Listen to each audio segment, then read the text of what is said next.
अस्सलामुअलैकुम जी, कैसे हैं आप सब। उम्मीद है खैरियत से होंगे। आप देख रहे हैं एजे इलेक्ट्रिक यूट्यूब चैनल और मेरा नाम है आमिर। दोस्तों, आज की ये वीडियो है एक ऐसे जादुई और तिलिस्माती इलेक्ट्रिकल कंपोनेंट के बारे में कि जो इलेक्ट्रिकल के अंदर स्पेशली मोटर्स, जनरेटर और ट्रांसफार्मर्स के अंदर रीढ़ की हड्डी की हैसियत रखता है। और अगर इस कंपोनेंट का वजूद दुनिया से खत्म कर दिया जाए तो फिर जो इलेक्ट्रिकल टेक्नोलॉजी का पहाड़ है वो धड़ाम से गिर पड़ेगा। जी हाँ दोस्तों, मैं बात कर रहा हूँ इंडक्टर की, जिसको हम कॉइल भी कहते हैं, चोक भी कहते हैं, और अगर हम मोटर्स, जनरेटर या फिर ट्रांसफार्मर की टर्म में बात करें तो इसको हम वाइंडिंग भी कहते हैं। तो आज की इस वीडियो में मैं इंडक्टर्स की मुकम्मल तारीख और उनकी इकसाम को बिल्कुल बारीकी से एक्सप्लेन करने वाला हूं। तो ये वीडियो आपको मुकम्मल तौर पर सैराब कर देगी। तो आज की ये वीडियो आपने शुरू से आखिर तक कंप्लीट देखनी है। और इसके अलावा दोस्तों, मैं आपको बताऊंगा कि अगर आप घर बैठे डिफरेंट इलेक्ट्रॉनिक कंपोनेंट्स खरीदना चाह रहे हैं, उनको बाय करना चाह रहे हैं, तो मैं आपको बताऊंगा एक बहुत ही जबरदस्त utsource.net नामी वेबसाइट के बारे में कि जिसके ऊपर जाकर आप बिल्कुल आसानी से तमाम इलेक्ट्रॉनिक कंपोनेंट्स, चाहे वो डिजिटल कंपोनेंट्स हों जैसे कि आईसीज वगैरह, या फिर resistors, capacitor, inductors, fibre optical से रिलेटेड कंपोनेंट्स, या फिर इलेक्ट्रिकल या इलेक्ट्रॉनिक सेंसर्स, एलईडी लाइटिंग से रिलेटेड इक्विपमेंट हो गया, या फिर रिलेज और टूल समेत हर किस्म का इलेक्ट्रॉनिक कंपोनेंट आप इस utsource.net नामी वेबसाइट से परचेज कर सकते हैं। जस्ट आपने यहाँ से साइन इन करना है और उसके बाद सर्च में लिखना है जो जो कंपोनेंट्स आप खरीदना चाह रहे हैं, और उसके बाद आप दुनिया के किसी भी कोने में मौजूद हों, आप PayPal, western union, master card, visa card या फिर अपने पेटीएम अकाउंट के जरिए पेमेंट करके उसके बाद घर बैठे आप utsource.net नामी वेबसाइट से तमाम इलेक्ट्रॉनिक कंपोनेंट्स घर बैठे मंगवा सकते हैं। तो दोस्तों, ये जिक्र है आज से ठीक 250 साल पहले यानी कि सन 1770 का, कि इटली से ताल्लुक रखने वाले एक साइंसदान जिनका नाम था अलेसैंड्रो वोल्टा, वो डिफरेंट केमिकल्स के जरिए इलेक्ट्रिकल स्पार्क बनाने की, इलेक्ट्रिसिटी इजाद करने की कोशिश कर रहे थे। और ठीक 30 साल के बाद यानी कि सन 1800 के अंदर अलेसैंड्रो वोल्टा साहब दुनिया की पहली बैटरी बनाने में कामयाब हो गए, जो कि डीसी इलेक्ट्रिकल एनर्जी की फॉर्म में इलेक्ट्रिकल एनर्जी को स्टोर कर सकती थी। और दोस्तों, ये वही अलेसैंड्रो वोल्टा साहब हैं जिनके नाम के ऊपर हम ईएमएफ यानी कि वोल्टेज के यूनिट को वोल्ट कहते हैं। तो दोस्तों, जब उन्होंने बैटरी बनाई तो उस दौर में बिजली सिर्फ डीसी होती थी, यानी कि एसी सप्लाई का उस वक्त कोई वजूद नहीं था। तो दोस्तों, इससे ठीक 20 साल के बाद यानी कि आज से 200 साल पहले सन 1820 के अंदर एक और अमेरिकन साइंटिस्ट जिनका नाम था जोसेफ हेनरी, उन्होंने दुनिया का सबसे पहला इंडक्टर इजाद किया, सबसे पहली कॉइल बनाई जिसको सप्लाई देने पर उसके नॉर्थ और साउथ पोल बन जाते थे और वो एक मैग्नेट की शक्ल इख्तियार कर लेती थी। यूं ये जोसेफ हेनरी साहब अपनी उस प्रोडक्ट के ऊपर, उस इंडक्टर के ऊपर मजीद रिसर्च करते रहे और ठीक 10 साल के बाद यानी कि सन 1830 के अंदर इंग्लैंड में उनकी मुलाकात हुई एक और साइंटिस्ट जिनका नाम था माइकल फैराडे। तो ये माइकल फैराडे साहब भी उन दिनों इलेक्ट्रिसिटी जनरेशन के ऊपर काम कर रहे थे और इनका तरीकाकार ये था कि ये एक स्ट्रेट कॉपर वायर को परमानेंट मैग्नेट की फील्ड के अंदर घुमा के बिजली पैदा करने की कोशिश कर रहे थे। तो जोसेफ हेनरी साहब ने इनको कहा कि छोड़ो परमानेंट मैग्नेट को, मेरा इलेक्ट्रोमैग्नेट ट्राई करो जो मैंने बनाया है। यूं इन दोनों साइंटिस्ट ने मिलकर दोस्तों सन 1831 के अंदर दुनिया का सबसे पहला कमर्शियल इलेक्ट्रोमैग्नेट तैयार किया, जो कि 340 किलो के वजन को अपने मैग्नेटिज्म की बदौलत लिफ्ट कर सकता था, उठा सकता था। और उसके बाद इन्हीं माइकल फैराडे साहब ने लॉज ऑफ इलेक्ट्रोमैग्नेटिक इंडक्शन पेश किए और जोसेफ हेनरी साहब ने सेल्फ इंडक्शन और म्यूचुअल इंडक्शन का फिनोमेना पेश किया। और इसीलिए दोस्तों उसके बाद इंडक्टेंस का जो यूनिट है वो जोसेफ हेनरी साहब के नाम के ऊपर हेनरी रखा गया, जिसको हम एच से रिप्रेजेंट करते हैं। और यूं सन 1831 के बाद प्रॉपरली एसी सप्लाई का वजूद अमल में आया और उसके बाद आप कह सकते हैं कि एसी सप्लाई इजाद हुई, जिसका सहरा इन दोनों साइंटिस्ट यानी कि माइकल फैराडे और जोसेफ हेनरी के सर था। उसके बाद दोस्तों बात करते हैं कि आखिर ये इंडक्टर, जिसको हम कॉइल या रिएक्टर भी कहते हैं, इसको वाइंडिंग भी कहते हैं, ये चीज क्या होती है, कैसे काम करती है। तो दोस्तों, इंडक्टर एक ऐसा इलेक्ट्रॉनिक कंपोनेंट है, एक ऐसी इलेक्ट्रिकल डिवाइस है कि जिसको अगर आप एसी या डीसी सप्लाई दें तो उसके बाद ये एक मैग्नेट बन जाती है, इसके नॉर्थ और साउथ पोल बन जाते हैं। और ये जो इंडक्टर होता है दोस्तों, ये उस बिजली को, उस चार्ज को इलेक्ट्रोमैग्नेटिक फ्लक्स की शक्ल में अपने अंदर स्टोर कर लेती है, उसको जखीरा कर लेती है। तो अब यहाँ पर ये सवाल पैदा होता है कि जब हम इसको डीसी सप्लाई देते हैं तो फिर क्या होता है, और अगर हम इसी इंडक्टर को एसी सप्लाई दे दें तो फिर क्या होगा। तो ये देखें, ये एक इंडक्टर है, अगर मैं इसको बैटरी से जोड़ देता हूँ यानी कि इसको डीसी सप्लाई प्रोवाइड करता हूँ, तो अब ये होगा दोस्तों कि इसकी एक साइड नॉर्थ पोल बन जाएगी और दूसरी साइड साउथ पोल बन जाएगी, यानी कि जो लाइंस ऑफ फोर्सेज हैं, जो फ्लक्स है, वो नॉर्थ पोल से निकल के साउथ पोल में जाना शुरू कर देगा। लेकिन डीसी सप्लाई के अंदर ये होगा दोस्तों कि जो एक बार नॉर्थ पोल बन गया है वो नॉर्थ ही रहेगा परमानेंटली, और जो साउथ पोल है वो परमानेंटली साउथ रहेगा। लेकिन दोस्तों, अगर हम किसी इंडक्टर को एसी सप्लाई से जोड़ दें यानी कि उसको एसी सप्लाई प्रोवाइड करें, तो फिर ये होगा कि उसका एक पोल नॉर्थ बनेगा, दूसरा साउथ बनेगा। लेकिन हम जानते हैं दोस्तों कि एसी सप्लाई के अंदर दो साइकिल होते हैं, एक पॉजिटिव साइकिल और दूसरा नेगेटिव साइकिल। तो पॉजिटिव साइकिल के अंदर एक पोल नॉर्थ होगा, दूसरा साउथ होगा, लेकिन जैसे ही साइकिल चेंज होगा यानी कि पॉजिटिव से नेगेटिव होगा, तो जो नॉर्थ पोल है वो साउथ बन जाएगा, जो साउथ पोल है वो नॉर्थ बन जाएगा। तो एसी सप्लाई के अंदर दोस्तों जो नॉर्थ और साउथ पोल की डायरेक्शन है वो डिपेंड करती है उस सप्लाई की फ्रीक्वेंसी के ऊपर। अगर आपकी फ्रीक्वेंसी 50 हर्ट्ज है तो फिर ये नॉर्थ और साउथ पोल 50 टाइम अपनी डायरेक्शन को, अपनी पोलैरिटी को तब्दील करते रहेंगे। तो अब इसी चीज के ऊपर दोस्तों जोसेफ हेनरी साहब ने एक फिनोमेना पेश किया, एक थ्योरी पेश की कि जब हम किसी भी इंडक्टर को सप्लाई देते हैं तो उससे जो लाइंस ऑफ फोर्सेज निकलती हैं वो निकलकर वापस अपनी कॉइल के साथ लिंक करती हैं, जिससे वो निकल के गई होती हैं। इस चीज का नाम दिया दोस्तों उन्होंने सेल्फ इंडक्शन। और अगर हम उस कॉइल के पास एक और कॉइल रखते हैं तो जो फ्लक्स निकल के, जो लाइंस ऑफ फोर्सेज निकल के वापस इसके अंदर आ रही थी, वो पहले उस दूसरी कॉइल में भी लिंक करेंगी, तो उसके अंदर भी इलेक्ट्रोमैग्नेटिक इंडक्शन के प्रोसेस के तहत ईएमएफ जनरेट हो जाएगी, जिसको आप आउटपुट के ऊपर वसूल कर सकते हैं। इस चीज का नाम दोस्तों उन्होंने रखा म्यूचुअल इंडक्शन। और यही ट्रांसफार्मर का वर्किंग प्रिंसिपल होता है कि ट्रांसफार्मर के अंदर दो वाइंडिंग्स होती हैं, एक को आप सप्लाई देते हैं और दूसरी से आप वापस ले लेते हैं। तो ट्रांसफार्मर जो है ये म्यूचुअल इंडक्शन के उसूल पर काम करता है। तो बहरहाल दोस्तों, अगर हम इन इंडक्टर्स को बतौर वाइंडिंग किसी मोटर के अंदर इस्तेमाल करें तो इससे बनने वाला फ्लक्स एक टार्क बनाएगा जो कि उस मोटर को चलाएगा। अगर हम इस वाइंडिंग को, इस इंडक्टर को, इन कॉइल्स को किसी जनरेटर के अंदर इस्तेमाल करें तो इनके फ्लक्स से ईएमएफ यानी कि वोल्टेज जनरेट हो गए, यानी कि बिजली पैदा होगी। और अगर हम दोस्तों इन इंडक्टर्स को किसी ट्रांसफार्मर के अंदर इस्तेमाल करें तो उससे हम वोल्टेज को कम या ज्यादा यानी कि स्टेप अप या स्टेप डाउन भी कर सकते हैं। तो कहने का मकसद ये है कि इलेक्ट्रिकल की जो बेसिक तीन मशीनें हैं यानी कि मोटर, जनरेटर और ट्रांसफार्मर, उनके अंदर जो बेसिक कंपोनेंट है, जो उनका दिमाग है, जो उनकी रीढ़ की हड्डी की हैसियत है, जो उनका दिल है, सब कुछ यही है, वो है दोस्तों इंडक्टर, जिसको हम कॉइल या वाइंडिंग भी कहते हैं। तो चलिए अब इनकी टाइप्स के बारे में बात कर लेते हैं। तो दोस्तों, इंडक्टर्स की यानी कि कॉइल्स की बुनियादी तौर पर दो इकसाम होती हैं। एक को कहते हैं हम फिक्स्ड इंडक्टर और दूसरे होते हैं वेरिएबल इंडक्टर्स। फिक्स इंडक्टर्स वो होते हैं, जैसा कि आपको नजर आ रहे हैं, जिनकी इंडक्टेंस को आप कम या ज्यादा नहीं कर सकते, उनको वेरी नहीं कर सकते, उनकी इंडक्टेंस हर वक्त सेम रहती है। जबकि जो वेरिएबल इंडक्टर होते हैं दोस्तों, वो होते हैं जिनकी इंडक्टेंस को आप वेरी कर सकते हैं, घुमा के कम या ज्यादा कर सकते हैं। जैसे आपके घर में जो पंखा होता है जिसको हम पेडिस्टल फैन कहते हैं, उसके पीछे एक वोल्टेज रेगुलेटर लगा होता है जिससे आप उसकी स्पीड कंट्रोल करते हैं। तो बेसिकली वो एक वेरिएबल इंडक्टर होता है जिसकी इंडक्टेंस को कंट्रोल करके आप उसके वोल्टेज कंट्रोल करके स्पीड कंट्रोल करते हैं। तो ये जो फिक्स इंडक्टर होते हैं दोस्तों, इनकी आगे मजीद दो इकसाम होती हैं। एक होते हैं कोर वाले इंडक्टर और एक होते हैं बगैर कोर वाले इंडक्टर। जो बगैर कोर वाले इंडक्टर होते हैं दोस्तों, उनको हम कहते हैं एयर कोर इंडक्टर, क्योंकि जब कुछ नहीं होता तो फिर हवा होती है। और जो कोर वाले इंडक्टर होते हैं दोस्तों, उनकी आगे मजीद दो इकसाम होती हैं। एक होते हैं आयरन कोर इंडक्टर और एक होते हैं फेराइट कोर इंडक्टर। तो चलिए बारी बारी इनको वन बाई वन एक्सप्लेन करते हैं और देखते हैं कि ये कैसे दिखते हैं। तो दोस्तों, इंडक्टर्स की सबसे पहली किस्म है एयर कोर इंडक्टर, जिसके अंदर बिल्कुल एयर होती है, यानी कि ये सीधा सीधा इंडक्टर है, इसके अंदर कोई भी कोर शामिल नहीं होती। तो चूंकि इनके अंदर कोई कोर नहीं होती तो इसलिए इनके अंदर कोर लॉसेस का वजूद नहीं होता, क्योंकि कोर होती ही नहीं है। इस तरह के जो इंडक्टर होते हैं दोस्तों, इनको हम हाई फ्रीक्वेंसी एप्लीकेशंस के अंदर इस्तेमाल करते हैं जहां पर बहुत ही कम इंडक्टेंस रिक्वायर्ड हो। उसके बाद बारी आती है दोस्तों कोल्ड इंडक्टर की, जिनके अंदर कोई कोर इस्तेमाल की जाती है। तो दोस्तों, दो किस्म की कोर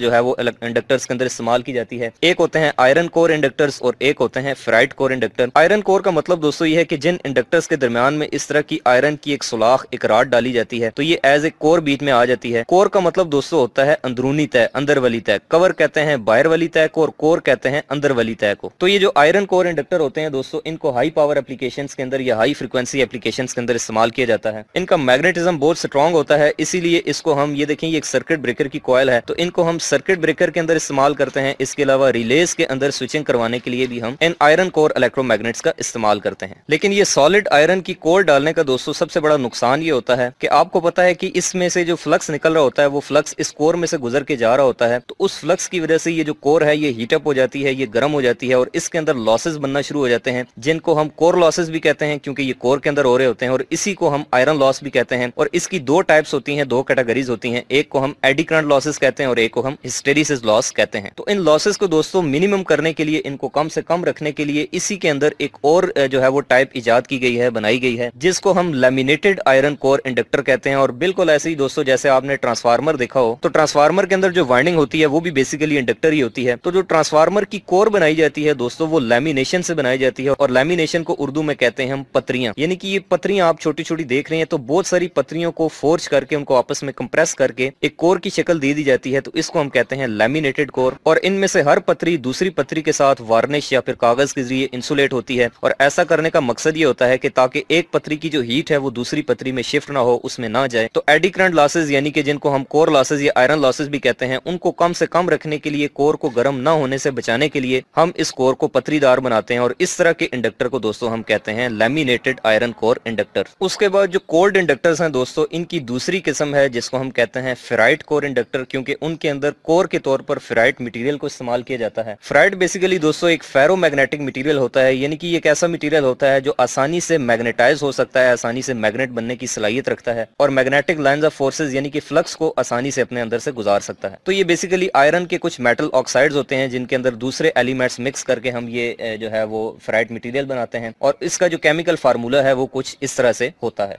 तो यहाँ पर ये जो इंडक्टर दोस्तों आप देख सकते हैं, ये एक फेराइट कोर इंडक्टर है। यहाँ पर ये एक छोटी सी कोर जो है ये फेराइट मटेरियल की इस इंडक्टर के अंदर जा रही है। तो ये जो फेराइट कोर वाले इंडक्टर होते हैं दोस्तों, इनकी जो इंडक्टेंस होती है वो बहुत ज्यादा हाई होती है, और ये दिखने में कुछ इस तरह से लगते हैं, या फिर ये इस तरह से छोटे भी हो सकते हैं। यहाँ पर आप देख सकते हैं कि इसके अंदर ये जो कोर इस्तेमाल की गई है ये एक फेराइट कोर है, और ये दिखने में बिल्कुल एक परमानेंट मैग्नेट की तरह लगती है। अच्छा, इसके अलावा मैं आपको बताऊं तो अगर आपने कंप्यूटर के जो मॉनिटर होता है आपका, या फिर कोई भी एलसीडी की जो वीजीए केबल होती है उसके साथ, या फिर अपनी जो डाटा केबल होती है इसके साथ, आपने यहाँ पर इस तरह की ना ये एक छोटी सी ये डिब्बी सी देखी होगी। तो ये दोस्तों बेसिकली एक फेराइट कोर होती है, और ये वीजीए केबल या डाटा केबल के साथ इस तरह से सेंटर में इसलिए लगाई जाती है ताकि जो ऑसिलेशन है या फिर जो एक्स्ट्रा नॉइज आ रही है सर्किट के अंदर उसको ये खत्म करती है, उसको रिमूव कर देती है। तो ये जो फेराइट कोर है इसका काफी इस्तेमाल होता है, और इसको वीजीए केबल या फिर डाटा केबल के अंदर भी इस्तेमाल किया जाता है, और इनको हम वहां पे इस्तेमाल करते हैं जहां पर हमें हाई इंडक्टेंस की वैल्यू चाहिए हो। अच्छा, उसके बाद फेराइट कोर के अंदर ही एक और टाइप है दोस्तों इंडक्टर की, जिसको हम ट्रोडियल इंडक्टर्स भी कहते हैं या ट्रोडियल बेस्ड इंडक्टर भी कहते हैं। और ये इंडक्टर आपने अक्सर जो है वो देखे होंगे मुख्तलिफ इलेक्ट्रॉनिक सर्किट्स के अंदर या फिर कंप्यूटर की पावर सप्लाई के अंदर ये बहुत ज्यादा इस्तेमाल किए जाते हैं। इनके अंदर बेसिकली ये होता है कि इस तरह से एक गोल कोर होती है जो कि दिखने में परमानेंट मैग्नेट की तरह लगती है। ये भी बेसिकली एक जो है वो फेराइट कोर की टाइप होती है,